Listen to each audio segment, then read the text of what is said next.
One of the most fun things you can do in the summer is go out on a boat, but it also happens to be one of the most dangerous. Let's react to some unbelievable boating accidents.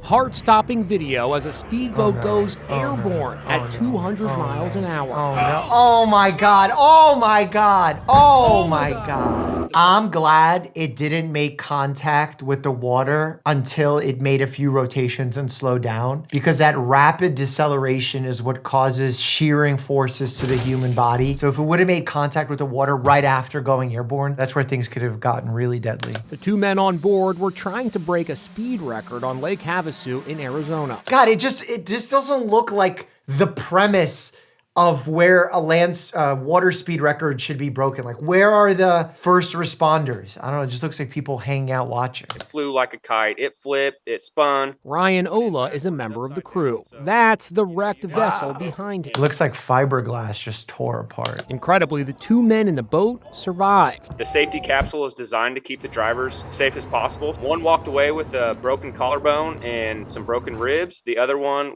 just had a fractured knee. Wow, imagine just breaking your patella crashing at 200 miles an hour. I'll tell you what, cars are safe, but if you're crashing 200 miles an hour into a wall, you're not just fracturing a patella. A speedboat ride in Missouri turned crazy. God, this is like wild. For this family this month, you've seen this. It was all caught on tape. The boat hit a large wake, sending people flying. Isn't the rule like you gotta slow down once you hit the first one? My guy just went boom. I mean, like, I know I crashed my race car, but man, this is on a different level. They were all hurt. 5 were treated for minor to moderate injuries. They're okay. The fact that almost all of them hit their heads is the scariest part for me. I wouldn't be surprised if there's some facial fractures, nasal fractures. They're hitting some very dense portions of the boat. From Prosper, Texas to paradise, Whitney Slough and her family enjoying the clear waters in the Bahamas. I feel like I'm in a nightmare. Until this boat came out of nowhere and never stopped. I feel like I've been to this exact area of the Bahamas. They know they hit him, they saw him, and they drove off. It's like a hit and run, but with a boat. So is that a hit and run? It's a hit and float. Whitney's husband, Brent, snorkeling near the shores of Exuma before dinner, when this boat, skimming along the shallows, drove right over him. I mean, they could have totally not seen him, right? Like that, you just might think you hit a wave or something. Slicing his lower body. Oh my God, they sliced his lower When the propeller hit him, right underneath the buttocks and the legs. Oh my God, there's the femoral arteries right there. And if they hit the femoral artery, you can't save someone that's in the water with that kind of injury. Hopefully it just hit muscle, didn't get to the arteries. We hear Brent screaming, help me, help me, help me, you know. Oh my God. We didn't realize that he was struck by the boat. Yeah, so like if they didn't know, the boat might have not known. And you could see that his toes are cyanotic. They're not getting enough circulation. Whitney, her family, friends, and Good Samaritans pulling Brent out of the water, wrapping towels around him to try and stop the bleeding. Putting pressure, as much pressure on that area is of utmost importance. If the bleeding was that severe and they had a tourniquet, that would have been ideal. Again, it depends where the injury occurred, because when you want to apply a tourniquet to a bleeding limb, you have to do it closer to the heart. So for example, if the cut is here, you're going closer to the heart and putting the tourniquet here. 4 hours under the knife, this father now in good hands, but with a fractured pelvis, leg, and a long road to recovery. What a scary story. That's why whenever you're in the water, you always have to be head on a swivel. Head on a swivel. This nightmare begins miles off the coast of Chile in the South Pacific, where the ship Discover is conducting oceanic and atmospheric research. On a stunning day, crew members take a dip in the warm tropical waters. But the afternoon turns into a horrifying scene. Oh my God, tell me a shark is coming and my worst nightmare is coming true. Right out of Jaws. Oh no.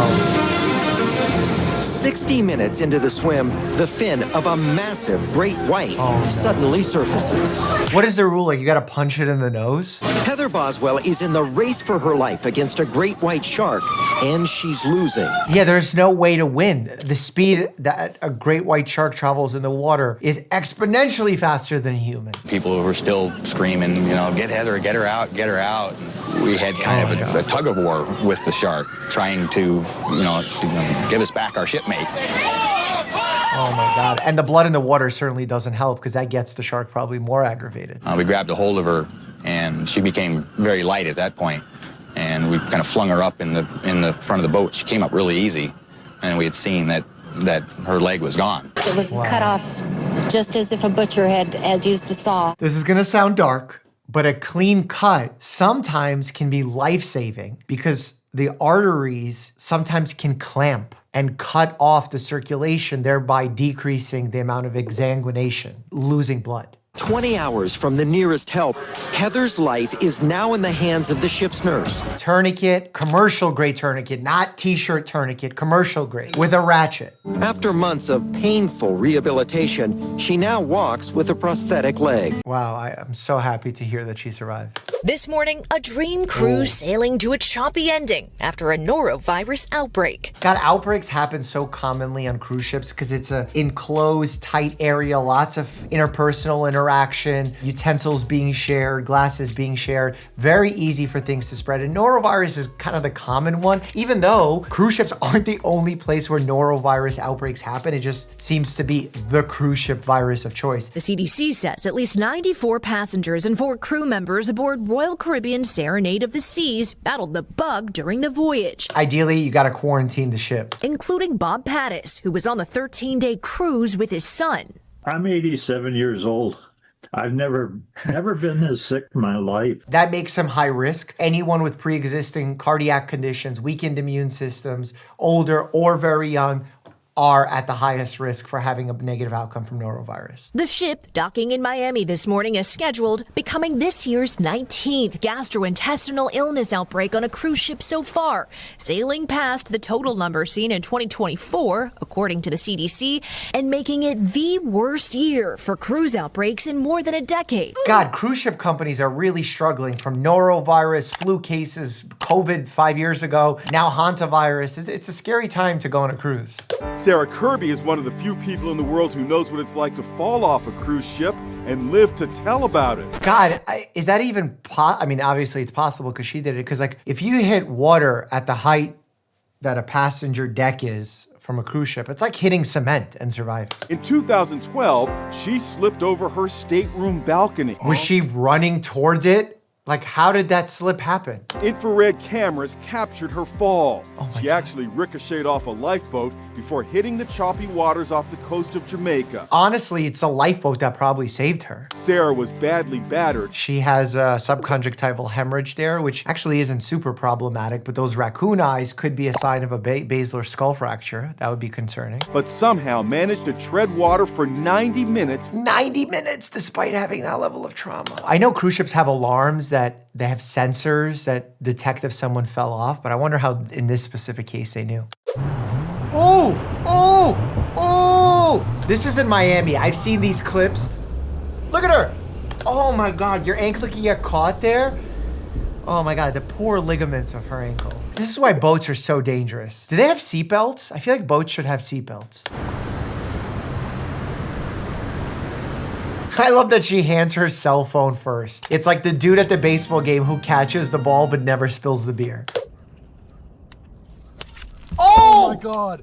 Is it in you? Oh yeah, big time. God, that's a line you never want to hear from your buddy. So there is a clean mechanism for taking out fish hooks. I don't recommend you try and do this on your own because there are always vital structures, especially in the neck. I would more so just say cut the fishing line and go get a professional to take care of it. But there is a strategy where you push the bottom of the fish hook down and then with a string you pull the fish hook up and out. Now it really depends on the area because there are instances where sometimes you can guide the hook further, actually push it in because of that barb, cut the barb and then easily slide it out. It really depends on the placement, which is why I really want a medical professional to do this and not on your own. When heat stroke and seasickness take you out, but not the crew. Uh-oh. You gotta be careful here that this is in fact seasickness. Two things can happen on a boat which are really problematic. One is heat stroke. That requires severe medical attention. And also carbon monoxide poisoning. People don't recognize that. So if a lot of people are experiencing something all at once, think heat stroke, carbon monoxide poisoning. Oh, this crew's okay. That makes me feel better. Watch this.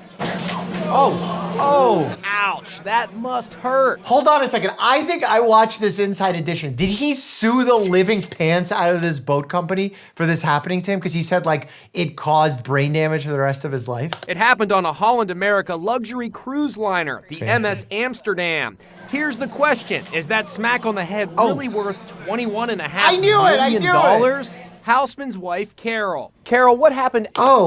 This anchor and I did a bunch of Inside Edition hits together. The doctor thought originally that it was just, a bump on the head. There was a laceration. I mean, post-concussion syndrome is absolutely real. The family continued on their round-the-world cruise, thinking that rest and relaxation were exactly what Houseman needed after his injury. But when the cruise was finally over, his condition only got worse. Oh my God, I wonder if he was bleeding internally from like a subdural hemorrhage or something. He says he suffered permanent brain damage. He's not logical anymore, irritability, mood swings, and then eventually he developed actually having seizures as well. Houseman sued after he says he discovered that at least 16 passengers had been injured in similar ways. The issue here is that they knew the door was dangerous and they continued to let it operate. That's the core of the issue, not the fact that this one incident happened. Austin Gonsalves loves to fish, so it was no surprise he jumped at the opportunity for a dream vacation spearfishing in the Bahamas. Okay. I remember eating the fish. I remember diving the day we ate the fish. And then I remember waking up in Miami a week later.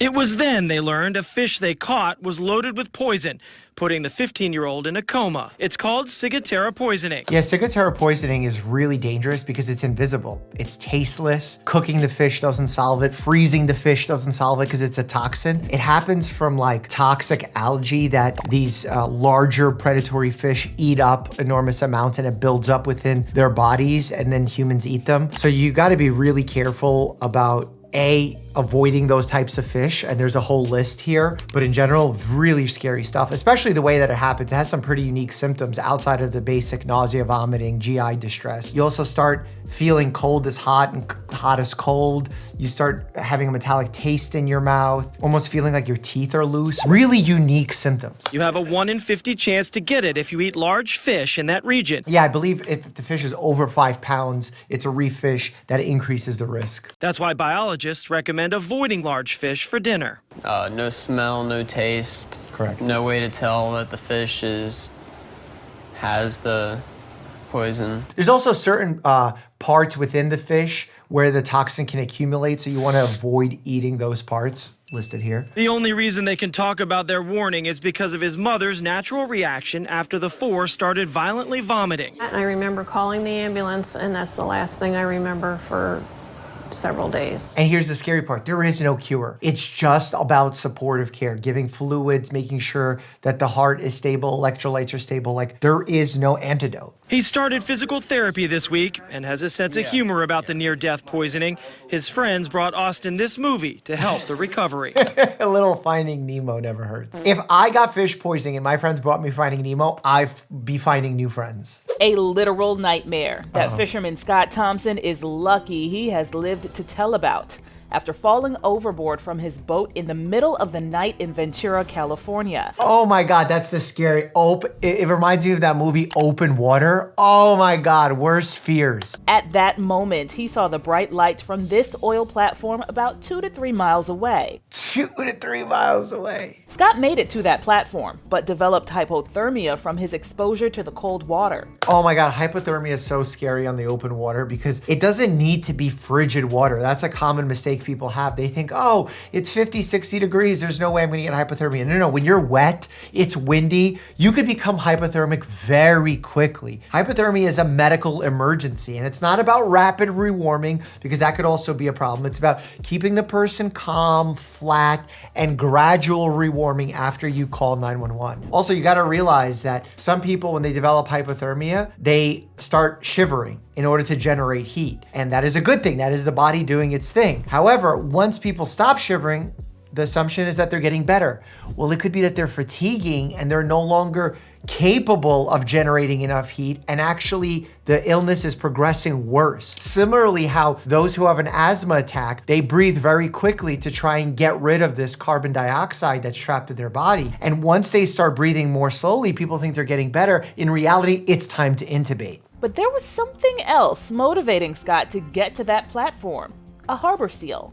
No way! He added that for effect. He says one swam alongside him for a while, giving him hope and making him feel like he was not alone in the world. It's interesting how humans can experience the same thing drastically differently. If your doctor friend here was out in the open water, thrown off his vessel, an unknown animal pops its head out, full panic attack, drowning. You lost your favorite YouTuber. That's how I'm gonna go down. Manatee attacks Dr. Mike.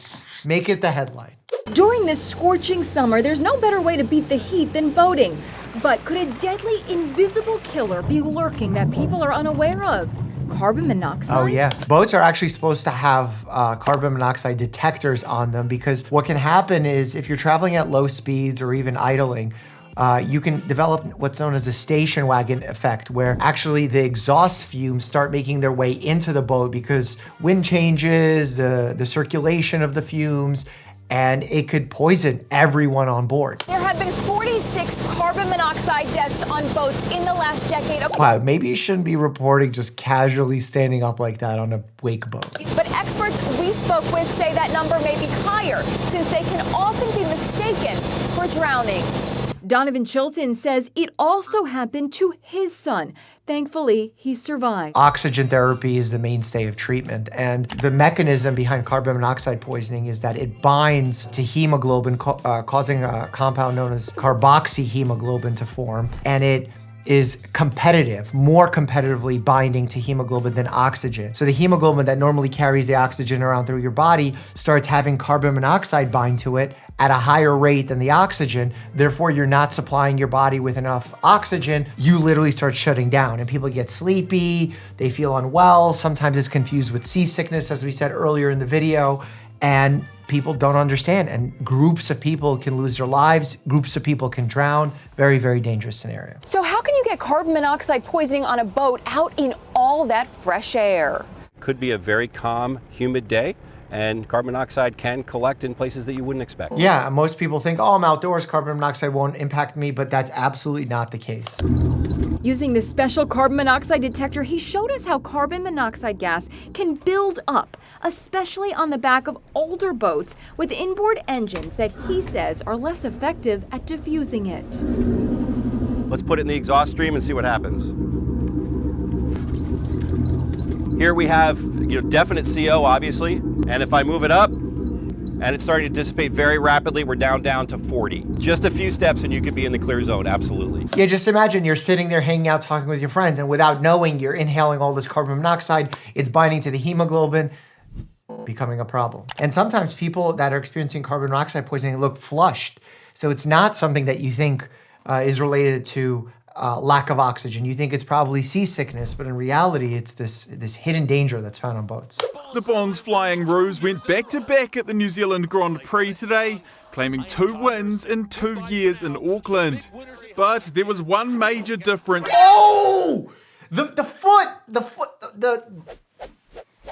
slang of the race boat. If the French bow was even half a metre further back, I think we'd be having a very grim conversation. Bow, that's the word I was looking for. Grinder Louise Sinclair is in hospital and recovering well from surgery after receiving compound fractures to both legs in the incident. God, can you imagine the danger of that? I mean, only with extensive hardware, we're talking pins, rods, you gotta stabilize both legs in a scenario like that. Lifeguards have to make extremely scary rescues. We put together a compilation of Bondi Beach rescues, and as always, stay happy and healthy.